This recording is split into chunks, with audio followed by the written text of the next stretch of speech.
We are just enabling a genocide happening in Sudan. Why? Because of greed. It's one thing for US and UAE to get involved, but it's another thing for us to do that. I mean, it's the greediness of one man. He wants everything. This man would actually ban the entire country to feel warm. Oh, he'll burn so that he can feel warm. Yeah, because he's such a cold-hearted man. So he just wants to feel the warmth. He doesn't care that he burns and destroys everything as long as he feels warm.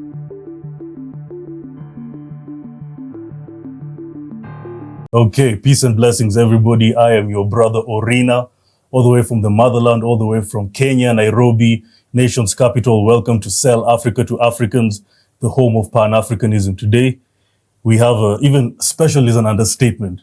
He is a power activist. He's a president. For the first time in this show, we are having a presidential candidate.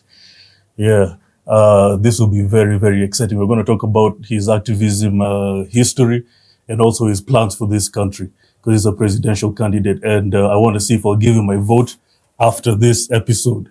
So guys, please welcome the one and only Boniface Mwangi. Thank you, bro. How are you? Very good. I said before the show, I am a big fan because actually you're one of the people who inspired me to go seek the truth and to become the Pan-African I am today. Oh, thank you. So you inspire a lot of people. You know that, huh? Asante. You inspire a lot of people. You've been in the activism realm for so long, since, is it 20 years now? 20 years, yes. Oh, wow. And I saw the first time I came across your work was in 2015 when you went and protested with those kids in Langata Road Primary School. And since that time, but you know what? My favorite moment was when you went and confronted Patni. Oh, in court. In court. Yeah. Mzee, that was amazing. I told him he's a thief, and that we shall jail him. And when he becomes president, Patni is going to jail. Him and every other thief. But is he in Zimbabwe now or something? He's doing scams in Zimbabwe. He's doing gold scams, the same things he was doing here. Yes, and he never went to jail here. He destroyed our economy and he was never held accountable. Oh, man. We'll talk about corruption and all that. But first, let's talk about your activism. You know, they take you down, but you keep on getting back up. What drives you? What drives you to always get back up? I think that my kids are like one of my biggest inspiration. Knowing that my kids, that if we do not fight for a better country, my kids will end up drowning in the Mediterranean Sea or being smuggled or becoming sex slaves. That's the whole idea that my failure to speak out might affect my kids' future. And that's why I speak out. And also just that there's a lot of Kenyans who want change. And so the guys who motivate me, meeting you today and saying that you're a big supporter of the work that I've been doing. So it's an entire community. And then I have good friends, solid friends who watch it for me. Wow. Yeah. You have a good support system. I have a good support system. Sometimes it breaks because I can be too much. Yeah. Why do you say so? No, you see, I'm a prayer point in people's homes. Like my mother-in-law has a group of women whose work is to pray for me. They just pray for me every day. And I'm so sure that their prayers keep me safe as well. Wow. Yeah. Well, you have a lot of court cases. They're always taking you down. I'm sure I saw you in Kibera Law Courts a few days ago. Yeah, I'm a constant. Even when I sat here, there's a cop calling me. I'm a constant court client. But it's okay. It comes with the territory. If I was a matatu driver, I'll be dealing with traffic cops every day. So it's the same thing. It's the territory that you're in, and also that you understand that corruption fights back, impunity fights back. So one of the ways they try and break me is by constant arrest, constant harassment. I have litigations, both criminal and libel. And so I have civil cases, criminal cases, but they can never break me. I think the only time I'll be broken, I'll be dead. I don't care. So I even think the day I'll keep quiet is the day that I die. But for now, as long as God has given me the strength and the platform, I'll keep on speaking. Are you afraid of death? Nah, you're not going to die, right? So should I be afraid of death?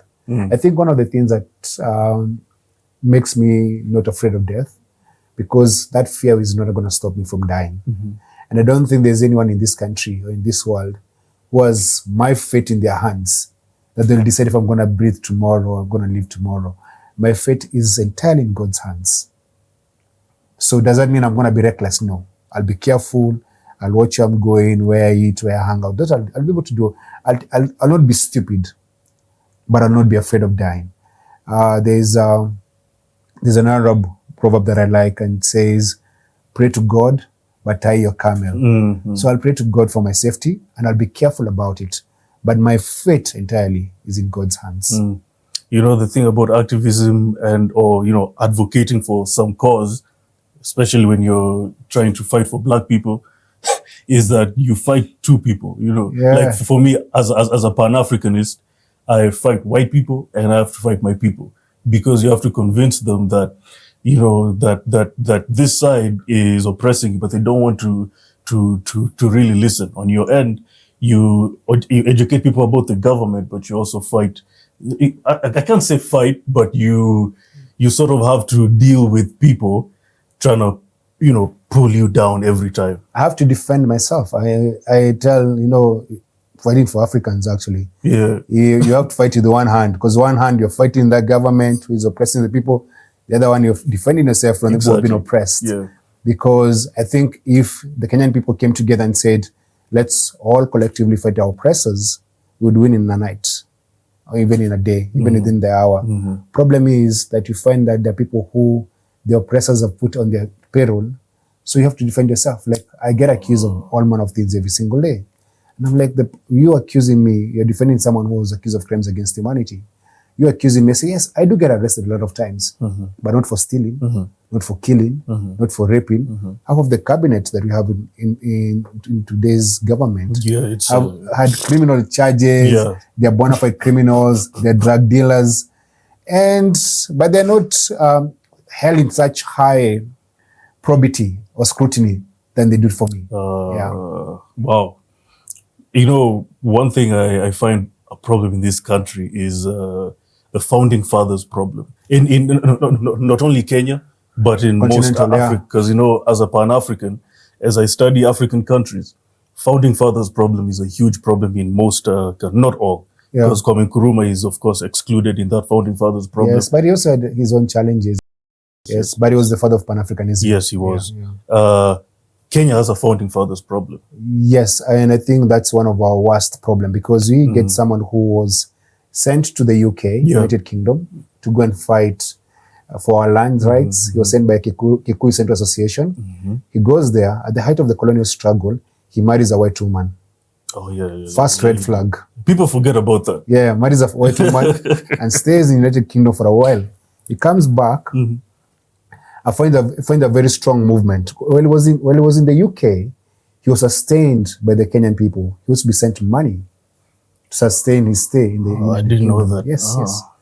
When he comes back home, he denounces the Mau Mau struggle. Yeah, he did. When he does the Mau Mau struggle, then he's arrested. The British have to play the long game. They're like, among these agitators and among these people who claim to be freedom fighters, can we get a wolf among the sheep? So Kenyatta was a wolf. And that's when Kenyatta leaves prison.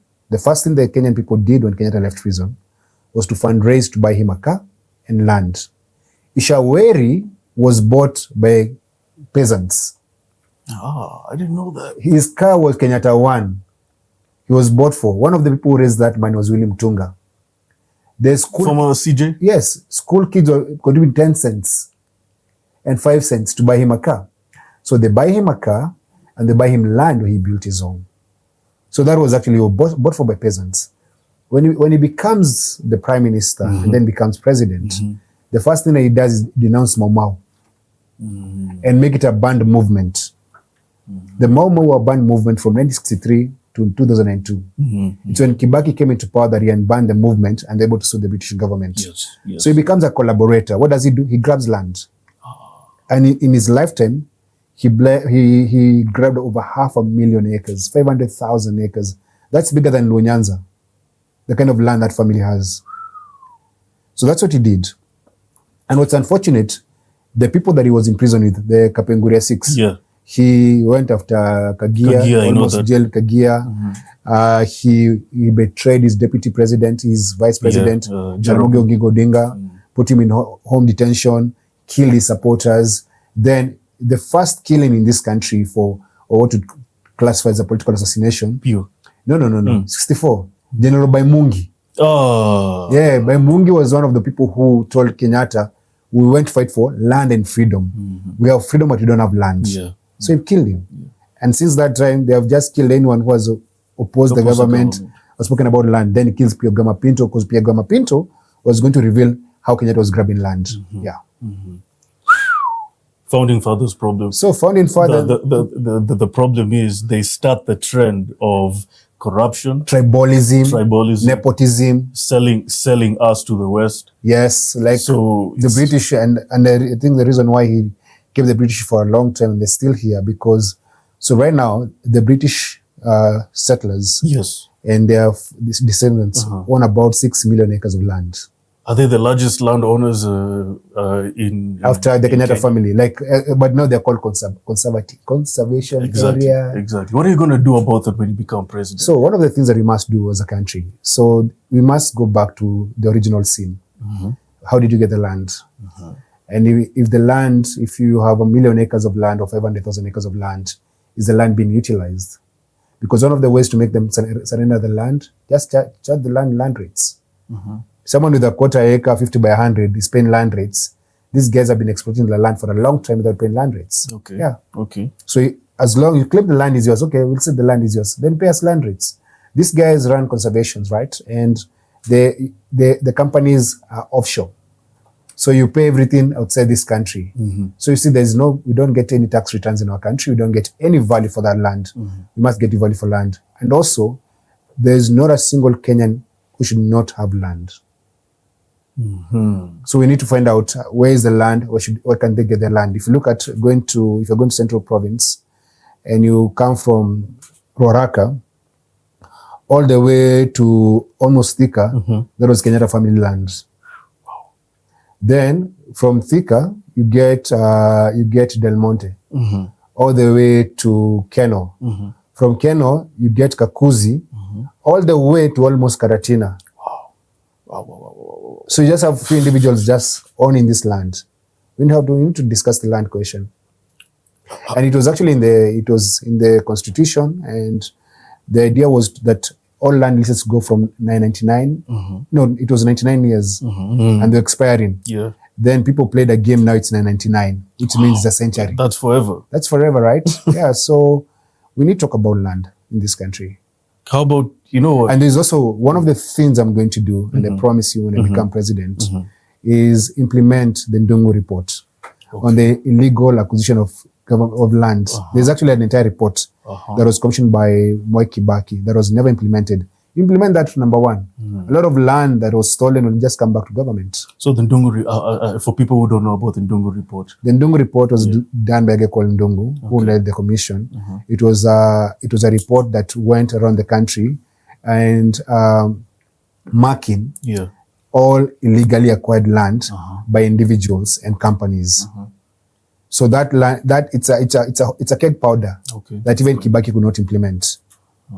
Because it was going to affect his friends, former presidents, of course, all these people. However, must have the courage to do that.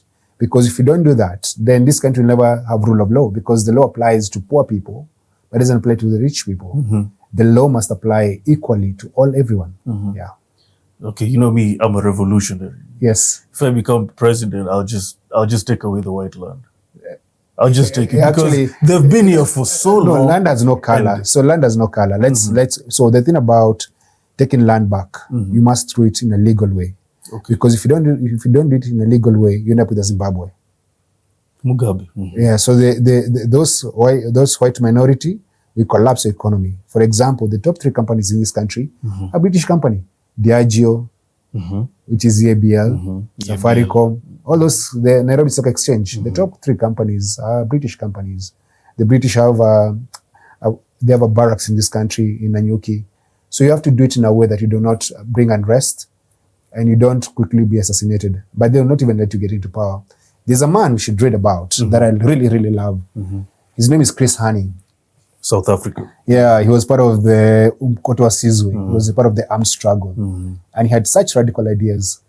They killed him before the eve of the elections. And I think the ANC themselves were involved in his assassination.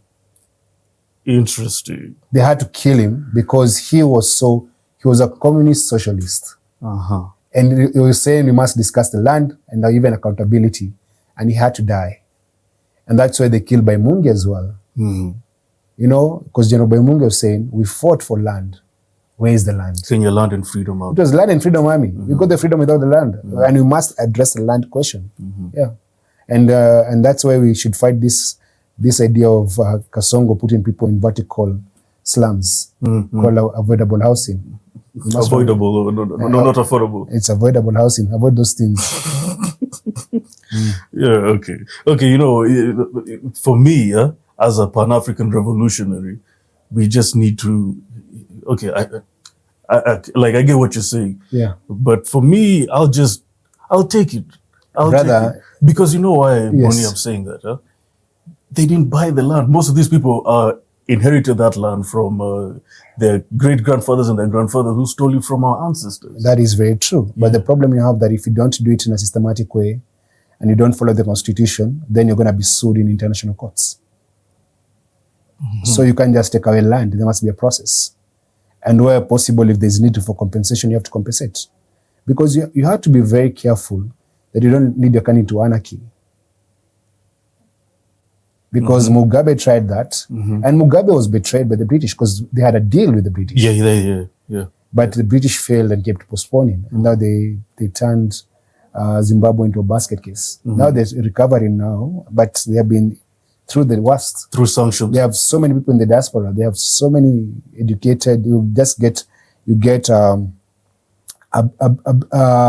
outflow. What is it called? Brain drain. You get a brain drain because your best minds leave the country. They can't teach. They can't heal. They can't communicate. It's a mess. So there must be, and the other thing about revolutions, if you want to nationalize anything, like Cuba did or Venezuela did, you must ensure that the people on your side. Your biggest threat will not come from the British or the white minority. No. It will come from a few people in this country who are black, educated, but beneficiaries of the loot. Interesting. And they will sink you. So you must get the masses, the peasants and the hoi polloi to be on your side. You have to let them know that what you're doing you is must the right communicate. thing. Yeah, communication. Why are you doing this? And they must be on your side so that you say, the people have decided. Okay. That's why Castro stayed in power until he died. Yeah, because he had the people. He had the people on his side. They've tried all manner of coups. The CIA have tried, but it doesn't happen like that. Yeah. Where's that rope you have? The Nyonga how? Yeah. Kunyonga it's in the car, right? Yeah. In the other car. Downstairs. Oh, we don't have. It's okay. We have a famous rope that you're saying we're going to hang these thieves. You have a hanging rope. Yes. You always carry in every interview. I'm disappointed. I'm sorry, we changed cars. Okay. I'm sorry. I do apologize, but I'll send him a picture of the rope and pictures of Nyonga. Yes. I like that because I'm a fan of Jerry Rawlings. And, Jerry Rawlings was. Yeah. I'm a fan of Junior Jesus, and he, you know what? But the only problem with that as a punishment of corruption is that it's too easy for you to make them suffer and really struggle for what they did. They need to be locked under jail so that they think about what they did. So there's another way about it. So what Jerry Rawlings, for people who don't know what Jerry Rawlings did, Jerry Rawlings overthrows the Ghanaian government in 1979. And then he rounds up 2 former presidents and 3 judges, takes them to the beach and shoots them. All of them. And that ended actually power struggle in Ghana. Ghana is the only country in the world where the opposition will win elections and the government hands over. The government will lose elections and they hand over. Because Jerry Rawlings left a lasting impression. You try and put a power struggle, you will die. And I think it's very important to talk about that. So one of the other things that we can do, so if they're sentenced to death and we say, on humane grounds, you commute their sentences to life in prison. Now, there are areas in this country that are very dirty. Madare, Kibera and all that. We want Ruto and his ministers to be sweeping that road in the morning.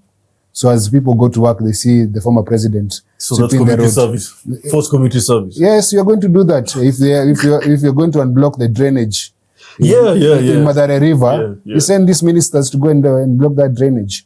I think we need to be angry as a country. There are people this morning I'm here. A friend of mine had a baby last night. And the baby at Margaret Kenyatta Hospital And then there was no oxygen, there was no care for the baby. The man called several hospitals and all asking for 200,000 for deposit to save her life, the baby's life. The baby died. And this is in a country where the office of the president is spending about 300 million shillings every month on transport. Where are they going for 300,000 shillings a day? So because they're traveling, you have to pay allowances, you have to do all these things. And so I'm saying, look at that. So a child dies because of lack of care, and the things that the baby needed to actually save their lives are affordable and cheap. But because we do not prioritize healthcare, we prioritize extravagant spending of the state house, that child died. So these people these economic thieves are basically murderers. Yeah, they are. Yeah. Because their actions lead to death. Exactly. Their actions ensure that some kids do not get educated. Their actions cause road accidents because of shortcuts. They're basically serial killers.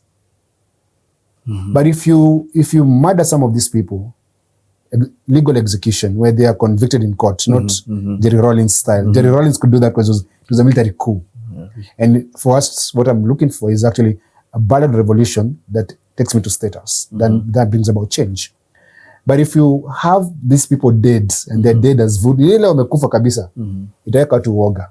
There'll be fear in the populace that no matter how powerful you are, if you get caught, your neck goes. There needs to be fear so that before you think about stealing money, you think about the people who... And we might give them, there might be a way out actually, because we're trying to put a precedent. You can actually say, if you return everything that you've stolen, money hidden offshore, you give them a moratorium, and then you give them an amnesty. You say in the next 90 days, if you can return what you've stolen and all that, and step aside and disappear, you shall be forgiven. And then you can do a public hearing where you ask for the country's forgiveness. Okay. But these guys are too arrogant to do that. Yeah, so we just have to take take them to court. But also, the same way a woman gets pregnant and gives birth within 9 months, all these corruption cases should be done within 9 months. We don't care. I wanted to say we don't give an F. We don't care. You can curse in this show. You can curse. We don't give a f if you're in an oxygen mask or you're in a hospital bed. You shall roll that hospital bed in court until the case is fully heard. Yes, because one of the things that these people do, all of a sudden when there's a corruption case, I have diabetes, or I'm asthmatic, or I have kwashiorkor, or I have this thing, they claim all manner of ailments to delay the court case. Whether you're sick or as long as you're not dead, the case must go on. Until it's fully heard. Yeah, there has to be fear because you saw what happened with the DP's wife spending, is it how much? 44 million in 6 months. She's not elected. She's not appointed. I don't think having sex with your husband gives you this much money. Imagine your girlfriend or your wife collecting money from your job. Yeah. It's impossible. It's unheard of, actually. It's actually theft. Yeah, pia yao watalipa. These people are playing with Kenyans' lives. Yeah. And I truly believe that the Gen Z, if they try and steal these elections or play games around them, this country will burn. And it will not burn we're not going to fight tribally like we did in the past. It is going to become a class war. The have and have nots. And that is why you must ensure that this coming election, you send these men home and hold them accountable for the sins from the past. And it's not only Ruto is going to go to jail, even Uhuru Kenyatta and the reckless borrowing and the money that they stole. They must all go to jail. All of them. They all go to jail. You said the rich versus poor. If you look at many rich neighborhoods in Nairobi, they're just adjacent to poor neighborhoods. Slums, because the workforce comes from the slums. Yeah. So for Karen, you have Kibera, Mathare, you have Muthaiga, Kangemi slums, you go next to Loresho and Kitsuru. Man. Even in Runda, there's a slum. I'm trying to remember the name of the slum. There's a slum next to it. So basically, they feel some type of way when they pass through those rich neighborhoods. No, they even work in those neighborhoods. They even work there. There's a famous story that people don't talk about. So in the 1982 coup, when there was anarchy for a couple of hours, a lot of Asian women were by their guards and their workers, and their shops were looted because Kenyans saw the Asians as a very parasite community at that time. And even so, that time there was a lot of that, and that's why when there was Westgate attack, you saw a lot of the people who responded were Asians with guns, because they created their own community. Because if you look at the Asian community, and God bless them, our friends in the Asian community, but there is a way they have excluded themselves from their face of this country. They are removed from conversations. They are removed from what's going on. They even sponsor politicians on either sides so to buy their security. And I only wish they could use their capital. There's some who are using their capital, but I only wish the majority of them are using their capital to make Kenya better. And so, because some of them just live their own life, they don't intermarry. They just live their own lives. If there's intermarriage, is like micro 0.01%. And the way they treat their workers, I'm telling you, even when kazi mwindi, every person when kazi mwindi has a story. Industry area, the majority of the guys work in industry area, and some of them work for those companies, are casual workers. There is no safety net. There's no trust. And so in 82, there's a lot of that happening, where the people who thought the government had changed invaded the Asian companies and communities. Now, what's going to happen now, if the politicians try and steal this election, there'll be an invasion of politicians' homes and hotels and companies, and anything they own is going to go up in flames. They should know that. So Kenyans are keeping score. Yes. Now, debt. Oh my God, 12 trillion in debt. 12 trillion in debt. And, I always say this, the day Africa will be economically free, at least for the most part, is if we start thinking about how we can run our economies without the IMF and the World Bank. Because the IMF and the World Bank is the reason why we are here right now. That's very true. If you're president, how are you going to run the economy without the IMF and the World Bank giving us structural programs, telling us what to do with our economy, which is ruining our taxes, ruining our even our education? How are you going to do that? So the IMF and the World Bank are the enemy of the African people. Yes. They do not meet our agenda. They're not here to make us progress. They're here to make us slaves and an addict to their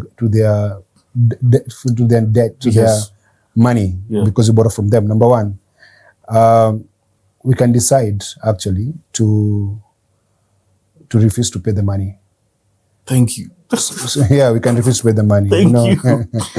One of the things, so the money that we have right now, most of it was stolen. So let's find out where the money is.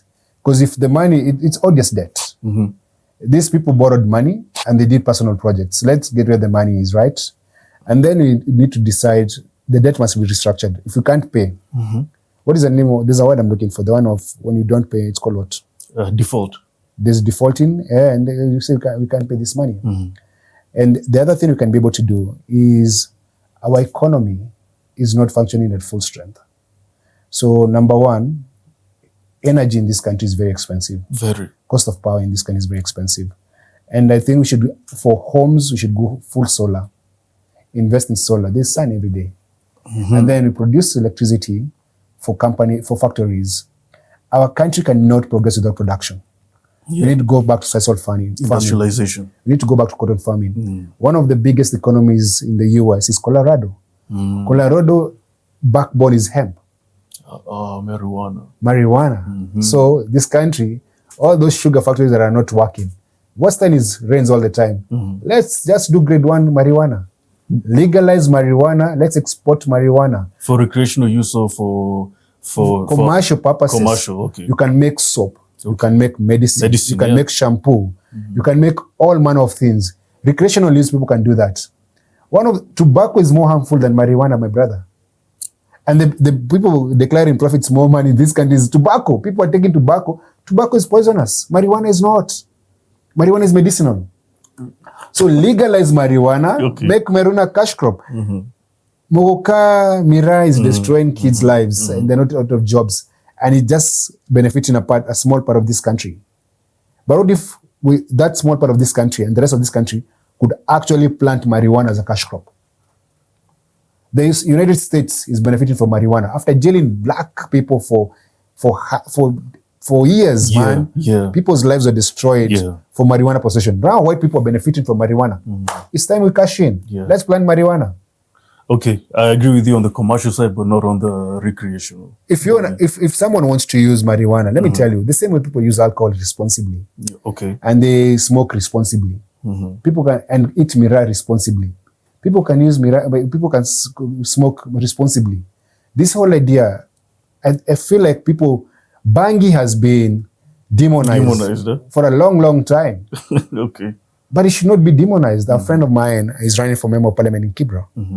Octopizzo said one of his ways to ensure people understand marijuana is not as bad, that there's not a single video he does without smoking a joint. Go watch all his videos. Go watch all his videos. Yeah.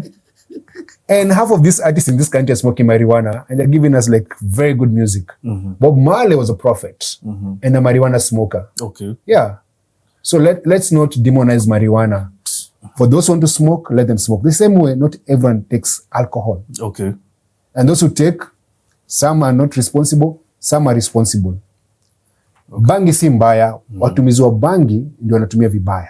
So you regulate the usage? The regulate, yes. 18 plus? No. 18 is too young. 21 plus. Okay. Or like alcohol. Yeah, 21 plus, yes. Yeah. And it's not a must to smoke. So also, if you do that, then you also make drug tests a requirement for some work, for some jobs.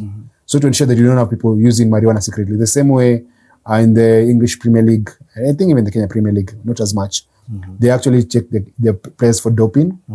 There are key jobs in this country that you must ensure that someone is not a regular user of marijuana because it will affect their work. Yes. So speaking of the IMF and the World Bank, you just say, we're not paying this debt. No, we need to default on those debts until you audit those debts so that you know what we're paying for. Okay. And then they have no business telling us to run our education, how to run our ministry, how to run our country. Exactly. I think this country, 55 million Kenyans, very well educated, we can run our own economy using our brains, not outsiders. Yeah. So now they'll say, you know what, sanctions then. Fuck them. Now you see that fuck them mentality. That's what we should do on land, buddy. No, I told you, you see on debt, that one you can be able to do very well. Okay. On land, the British will sink you if you don't find ways to do that. Even the Americans might try because of the IMF and the World Bank. But then you take land and you do it to the land. You see, the other thing, you must have a plan. Yeah. Of course, we need to have a plan. Then the plan means then you do it in a legal way. That's the plan. Okay. Yeah. Okay. Okay. Now, your manifesto. Where's that? The cash, guys. Give them cash. The cash? Where's the and cash? Make sure every time we carry the rope. Oh, the rope is here. We found the rope. Oh, we have the rope.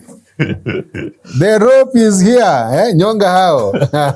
Now you're not disappointed anymore. Yeah. In fact, I was saying, I hope Boni carries this today. Yes. So this is what you're going to do. This is what you're going to do to economic thieves. We need to hang economic thieves in public. Some will prefer to go the quicker way, shooting. Okay, we'll tell them, firing squad, public lynching. Because every day we lynch poor people in this country. Tunawachoma, tunawapiga mawe, which is wrong and illegal. But for economic thieves, they need to go out that way. Yeah, because they've done... If the law could allow, we should even have public stoning of economic thieves. Agongo mawe, and they will say, poto. There needs to be go out in a painful way. The same way they're stealing from us without shame. They should go like that in a bloody way. In a bloody way. Yeah. Yeah, because... If they wanted, even you could crucify them. Make it as painful as possible. So they need to go out as painful as possible. So this is your so this is Moneyfesto. You know, Bori, we have actually 3% of people who watch this are Kenyans. Oh, 3%. Yeah, 3%. Most of it is African Americans and Africans from the diaspora. Oh, nice.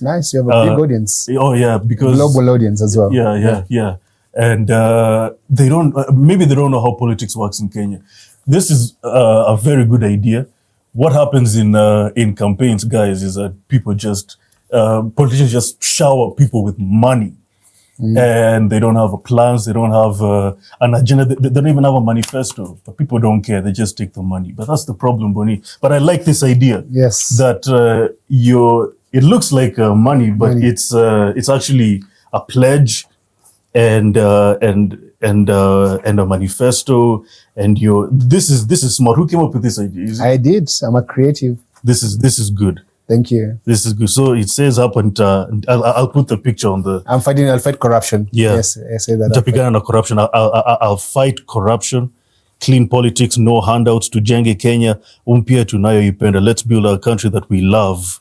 Wow. And there's a till number here that people should donate. Now, some people are against that. Me, I'm totally for it, because that's how campaigns should be. People should, you should fundraise for the person you want to be in office. What do you think about people disagreeing with that? I think Kenyans are not used to that. So Kenyans, I told you when I began this conversation that Kenyatta, land and car was bought by Kenyan people. That used to be the norm. You support the candidate that you like. Yeah. Because unlike now, politics had never had such kind of money. Now, the problem we face as a country is that people who have so much money will bribe Kenyans to get elected.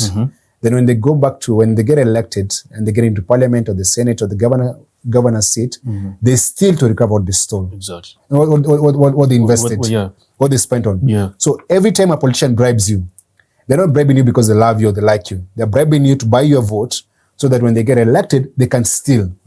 That's why when Kenyatta was president, he said that we lose 2 billion a day to corruption. And I think right now the number is about 4 billion. So out of the 2.4 trillion budget we have as a country, half of it goes to corruption. And it's budgeted corruption. Yeah. So if a pen should cost 10 shillings, they sell it at 60 bob, because they must give the politician 50%. Look at the CDF money. All of that money goes into politicians' pockets. Yeah, it does. So basically, I'm saying, if you fund me, you own me as a candidate. I'm accountable to you. And that's why I'm asking Kenyans, donate to my campaign. Because I don't have the money to campaign everywhere. So your money helps me campaign. Your money helps me move around. Your money helps to keep me safe. And you own me as a candidate. I have not stolen anything. Some of the main guys who are running for president in this country and who have money to travel everywhere and be everywhere, look at their track record, and they've been accused of stealing money from the Kenyan people. And that's why they have money to bribe you, because they stole it from you. So when people take money during campaigns, they're indirectly enabling corruption. They're enabling corruption. Kabisa. Yeah, and that's the reason why there are no doctors in hospitals, and there is no teachers in classes, and there's no money for roads, there's no money for development, because the money for development is stolen and given to you. Speaking of teachers, education, what's your plan on education? Free education from kindergarten all the way to university.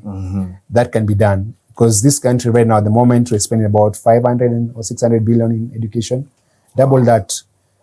Put 1 trillion into education and standardize all classrooms. So a school in Nairobi and a school in Namanga or a school in Karachuonyo or Turkana is the same standard. You know the way you go to a Catholic church and it's not a shanty. I'm yet to see a Catholic church that is of mabati. They're smart. Yeah, they're very smart. They're very well built. The same way we should actually have standards that every school has a library, has a laboratory, has the same way a school in Nairobi has.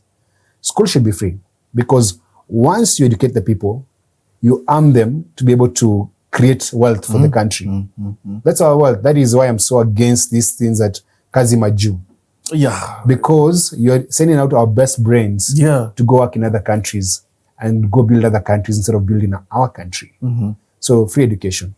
Free education. Yes. And you know that's a you go to some of these places, people are studying still under trees. Under trees, yeah. And in mud class. I mean, well, our president has a convoy of 100 cars. Priorities.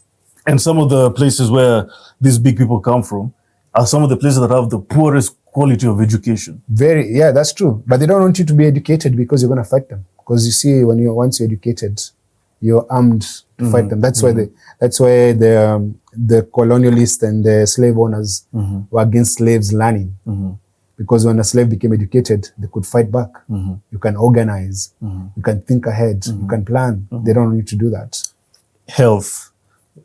What's your plan on free healthcare as well? Free healthcare. You see, I think it's very evil to charge for healthcare.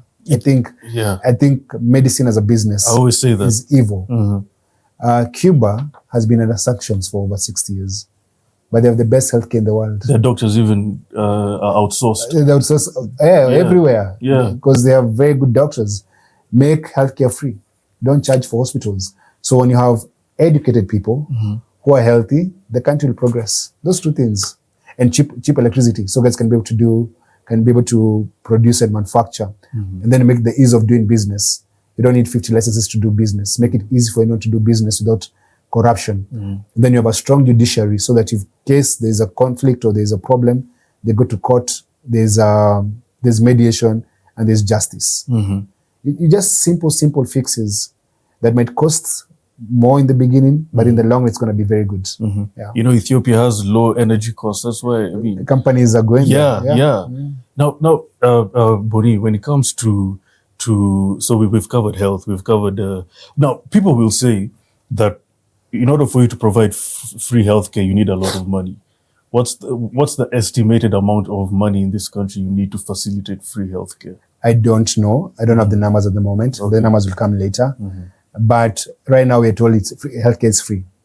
So you see, there's contribution. So for example, there's contribution to used to be NHIF, now it's called SHA. Yeah, it's called SHA. So education, healthcare will be free, but you can expect contribution from Kenyan people. There's going to be small contribution. You want to pay 100 shillings or 200 shillings. There's going to be that.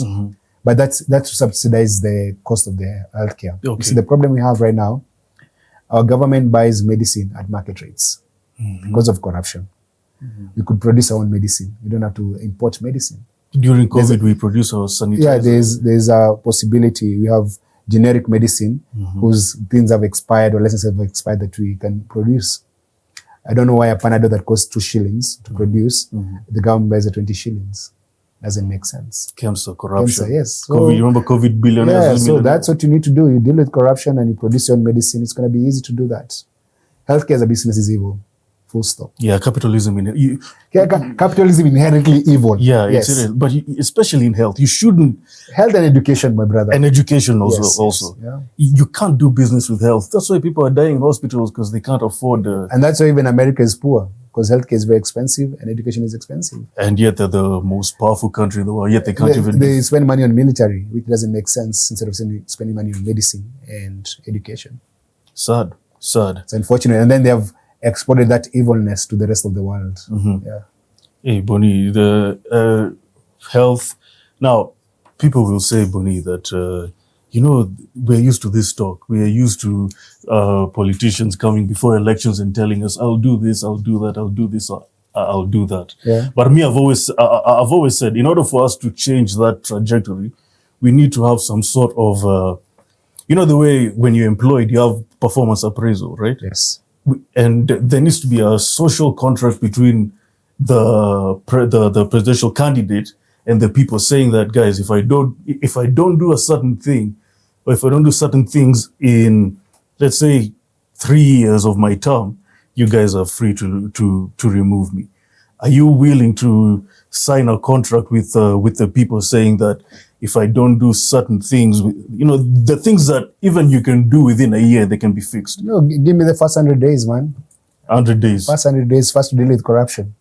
First 100 days to streamline this country, where you will not see cops slowing down a car to take 50 bob.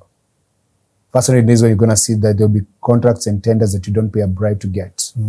First 100 days of ensuring that governments do not spend money in retreats and hotels and per diems, cut all that.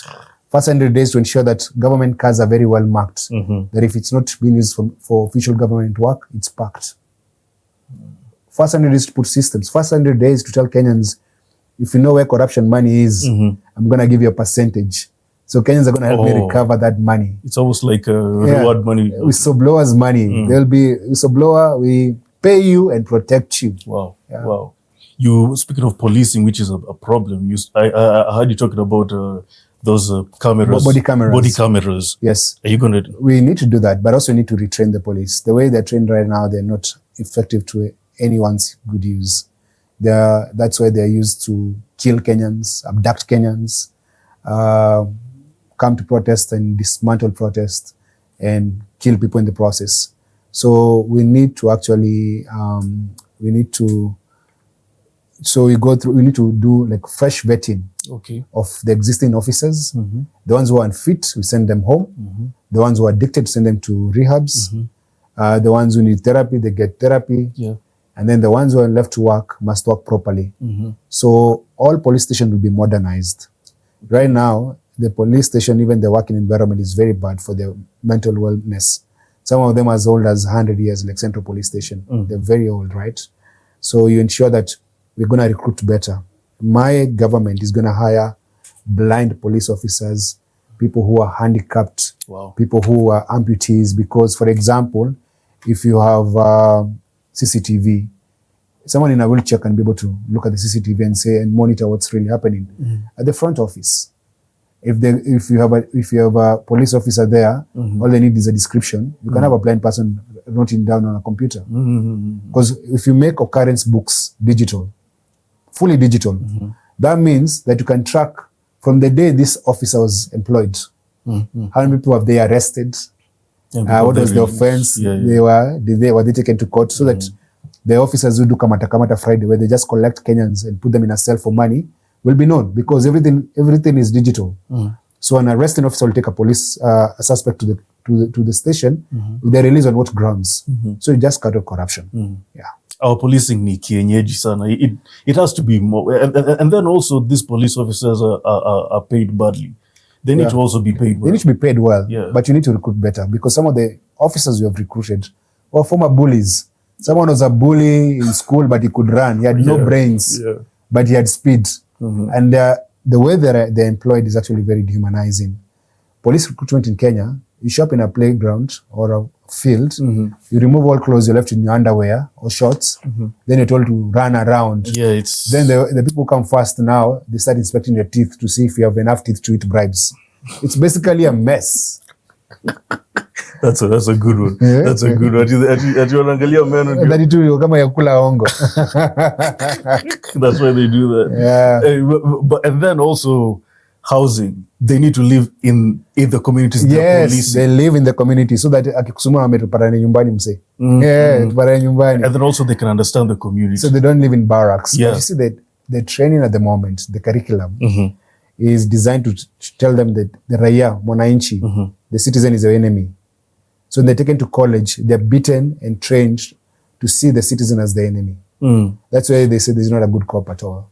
Because anaweza kugeuka anytime. A cop can just transform and turn against you at any time. And it's not actually a Kenyan problem. It's a global problem. It's a global one. There's a police code. In the US, they call it the blue code. Yeah. And I think that's where we learn, this poor policing from. We learn it. Colonialism is deeply entrenched in our country till this day, and we need to decolonize. That's what I keep on saying in my channel every day. Kenya was set up as a company, and the first police officers were actually supposed to protect a company, and that's why Kenya is still run as a company today. I know Rigathi said that this government is of shareholders, and if you're not a shareholder, you don't get anything, and it's true. This country is run like a private company, and we pay taxes, high taxes, but we get leftovers because we are not shareholders yet, or they don't see us that way. Floods. I know you have. I know you have a lot to say about floods. It really pained me, Boni, that a problem. Even you hear Sakaja saying that this is a colonial problem. Fine, it's true, but it's not a colonial problem. It's not a colonial problem. It's lack of enforcement problem, because some of the things that let's say talking about blockages in the drainage, right? You have companies that collect garbage and throw it in Nairobi River or in the drainage and throw it all over. There's also a lack of garbage collection, where Nairobi residents pay land rates, but the county government does not collect garbage. They have let a cartel of people to come and charge us for garbage on top of those land rates. So basically, when you let cartels run the city, that's going to happen. The other thing is lack of preparedness. The places that are flooding today are flooded last year and the year before. What was done to stop the floodings from happening again? Because one of the things about disaster management is you prepare, you prevent, then you mitigate. And then you have a plan, what if this happens? But there's no plan. I was thinking about it today, actually, and I think the Kenya Red Cross is doing much more better work in disaster management coordination and response than Nairobi County government. That is one. Number two, over 50 people have died, and not a single person has lost their job. No one has been held accountable. In the county government, no one has been held accountable. When they talk about buildings in riparian areas, why haven't they been demolished? They're their friends. You see, that's the problem there. You complain and say, "Oh, you can do a lot of things." When you say cartels, these cartels don't have names and faces that you can tell us so that you know what you're dealing with, unless you're the cartel yourself.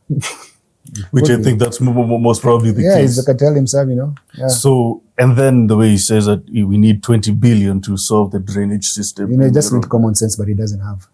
You don't need 20 billion. You just need common sense to solve the problems, but he doesn't have common sense. I mean, people. He has corruption sense. people died. And you know, like even was it last weekend? I mean, it didn't even rain that much, and floods. Yeah. I mean, so if you block waterways, the water does not forget its road. But you've blocked waterways. What do you expect?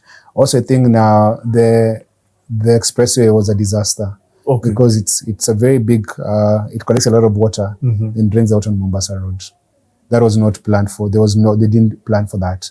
So even the people running the expressway, which I think is just a few politicians, should also be held accountable for that. Because what do you do? The flood water comes down. When it comes down, it floods Mombasa Road. Yeah. You know, Boni, when I ask Kenyans, and I'm sure you kind of went through it when you were vying for MP. By the way, I was really disappointed. You know, I saw Softy, by the way. Yeah, That's a really good it's documentary. Actually it's available online for free. I'll send you the link so that. Oh, man. You know, Boni, when I saw that, I saw the women in the marketplace were telling you, asking for money. Yeah. Money. And you're like, even now people asking for money. I'm like, where am I going to get the money from? But then now, Boni, one thing that I've realized, you talk to people outside, and then they're like, so want to talk nani akuwe president? Who do you want to be president? They'll be like, mi navutia mwenye naona kama atashinda. And I'm like, whoa, what do you? You're like, you're the one with the vote. Yes, you decide who wins. You're the one who decide who wins. Is that democracy? If you're saying that, you know, this guy doesn't look like he's gonna win, you know what? I'll waste my vote on him. Let me put my votes on this one where it will count. You'd rather waste your vote with someone who's going to work for you and deliver for you, than vote for evil. You know, in the last election, there were 10 million Kenyans who did not vote because they did not feel like they had a choice in that election, and they did not want to vote for lesser evil because it was just between Satan and the demon. Now, in this election, you have a chance between you have a choice between a saint and Satan, and I'm the saint. My track record speaks for itself. So don't waste your vote. Elect me to become president so that I can work for you. And so when it comes to the opposition, the united opposition and all that, are you willing to work with them? So we are going to end up in coalitions, maybe not. Yeah. But if there will be coalitions, it should be based on people who have a track record for fighting for Kenyans and have no past corruption cases. So I'm not going to work with thieves for the sake of working with thieves. Okay. Yes. So that leaves. So we remove Gachagua. We remove all. Sasa utabaki na Wakenya. Wakenya ndio kwa na kura. Gachagua has only one vote. So I just remain with the Kenyan people. Wow. Yeah. Boni, this was good. If you can look at this camera. But before you go there, let me give you your flowers and say that. Yes. Oh, yeah, the flowers. Oh no, these are the flowers. Boni, let me give you your flowers and say that in that ticket, you're the best person because. Thank you. I wanted to see your plan on the IMF and World because as a Pan-Africanist who is really, really strict on freeing African people, that's my number one priority, is to make sure that we are Western free. We are just independent, fully independent and self-determined. That's the most important thing, self-determination in the global African race. Because you have a plan on the IMF and the World Bank, I'll give you my vote. Oh, thank you. I'll give you my vote. Thank you. I tell your friends about it and so that I can get more votes. I will. And support my campaign as well. Oh, and you know what? Since we have diaspora guys, how can they contribute from wherever they are? Do you have a PayPal or whatever? So I don't have a PayPal, but I have an M-Pesa number, which is 5010 215. But you can also do Wave, and the number is 0117. That's 0117 777 11. But I'm so sure you're going to be kind enough to put the numbers there. I will. Kenyans can see. I will. Yeah, please support my campaign. I know you guys send money back home every day, every other week. Tell your relatives, tell your parents, tell your cousins, your brothers, sisters to vote for me. I'm going to ensure this economy works and you guys can come back home. I'm going to ensure the investments here are safe. that you're not going to be defrauded by some land scams or some contractor, because Kenya will be a country where the rule of law works. So trust in me, believe in me, and I shall deliver for you. I will make Kenya work for all of us. So I want your vote, and I'll make a difference in everybody's life. So this number can also be used as a wave? Yes, you can send that money, yeah. Good. Yeah. So it can be used internationally. Yes. Guys, please contribute to Boni. I think for the first time in the history of this country, we have more young people than old people. There is an adult population of about 35 million Kenyans, and about 20 million of them are below 35. Now, you need to think about the future of this country. And the future of this country depends on how you vote and who you vote for. If you vote for good leaders, Kenya is set for life. If you vote for bad leaders, it's going to get worse and worse and worse. I want you to get involved in the elections this time round. Find out in your village who's running for MCA, who's running for MP, who's going to be senator, become governor, and even president. Get involved, because if you allow the current class of politicians to get another 5 years, there will be no country left. Today, nothing is working. The healthcare is not working. Education is not working. There's no security. There's muggings, rapings, stabbings, shootings every day. It feels like you're back to the dark days of Moi. This guy wants to become a dictator. He's going to want to become a Munagangwa, a Museveni, a Suluhu, someone just evil and bad. And the only way to stop this man is elections. By ensuring there's a ballot revolution to send him home. And when he goes home, that will just be a temporary place he's going to go. Because when we take over power, we are going to prosecute him and jail him. So you can trust me. I have no political baggage. I don't have a political godfather. I will jail these people. I'm the only candidate who can say that confidently, because I know I will jail them. Elect me, and I'll jail the thieves. And the ones who have done worse crimes, we shall hang them.